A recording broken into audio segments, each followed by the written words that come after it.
સમાચાર અમરેલીથી પ્રાપ્ત થઈ રહ્યા છે। અમરેલીના ધારી તાલુકાના ભાડેર ગામના વિસ્તારમાં આવેલા વસરામ સેજલિયાની વાડીમાંથી જમીનમાં દફનાવેલ માનવ કંકાલ મળી આવ્યો છે।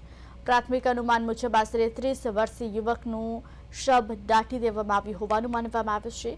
માહિતી મળતા ધારી પોલીસ તેમજ મામલતદાર તંત્ર દ્વારા સ્થળ પર પહોંચી કંકાલને બહાર કાઢવામાં આવ્યો। ત્યારબાદ વધુ તપાસ માટે માનવ કંકાલને ફોરેન્સિક પરીક્ષણ અર્થે ભાવનગર લેબોરેટરી ખાતે ખસેડવામાં આવ્યું છે। વાડીમાંથી જમીનમાં દફનાવેલી હાલતમાં શબ મળતા સમગ્ર મામલે ધારી પોલીસે તપાસ શરૂ કરી છે। ત્યારે સીમ વિસ્તારમાં દાટેલું માનવ કંકાલ મળી આવ્યું છે। વધુ વિગત સાથે અમારા સંવાદદાતા અશોક મનવર જોડાઈ ગયા છે।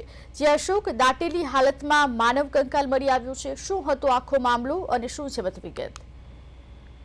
ચોક્કસ જણાવી દઈશું કે હાલ ધારી તાલુકાના ભાડેર ગામમાં એક જમીનમાંથી માનવ કંકાલ મળી આવ્યો હતો। માનવ કંકાલની જાણ થતા સ્થાનિક પોલીસ અને મામલતદારની ટીમ તાત્કાલિક ઘટના સ્થળે પહોંચી ગઈ હતી। હાલ જમીનમાં જે દાટેલ છે તેમાંથી માનવ કંકાલને બહાર કાઢવામાં આવ્યું હતું અને મૃતદેહને હાલ તો ફોરેન્સિક માટે ભાવનગર ખસેડવામાં આવ્યો છે। હાલ 30 વર્ષે યુવક હોવાનું પણ સામે આવ્યું છે।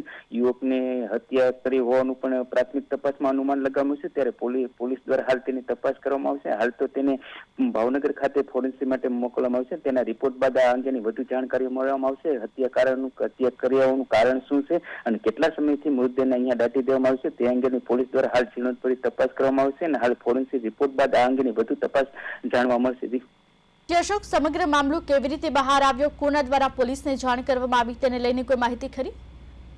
ચોક્કસ કહી શકાય છે તેના વાડી માલિક છે તેને આ બાબતે કદાચ જાણ થઈ હોય ને તેમણે પણ આ પોલીસને જાણ કરી હોય તેવું પણ હાલ પ્રાથમિક માહિતી મળવા મળી છે। હાલ યુવક છે કેટલા સમયથી અહીંયા દાટી દેવામાં આવ્યો હતો અને તેની જાણ થતા જ સ્થાનિક પોલીસ સહિતનો કાફલો ત્યાં પહોંચી ગયો હતો ને એફએસએલની ટીમ દ્વારા હાલ તો તે માનવ કંકાલ છે તે જમીનમાંથી અત્યારે બહાર કાઢવામાં આવ્યું છે ને તેને અત્યારે ફોરેન્સિક લેબ માટે ભાવનગર ખાતે ખસેડવામાં આવશે અને પોલીસ દ્વારા જે આજુબાજુના સ્થાનિક લોકો છે તેની પણ પૂછપરછ કરવામાં આવી છે। હાલ તો ફોરેન્સિક રિપોર્ટ બાદ હકીકત જાણવામાં આવશે અને શંકાસ્પદ લોકો છે તેની પણ અત્યારે પોલીસ દ્વારા તપાસ કરવામાં આવશે અને ત્યાંના સ્થાનિક એએસપી છે ઝવેર ગઢવી સહિતની ટીમ દ્વારા આ અંગેની વધુ તપાસ કરી રહ્યા છે અને હાલ તો રિપોર્ટ આવ્યા બાદ હત્યાનું કારણ શું છે તે જાણવા મળશે।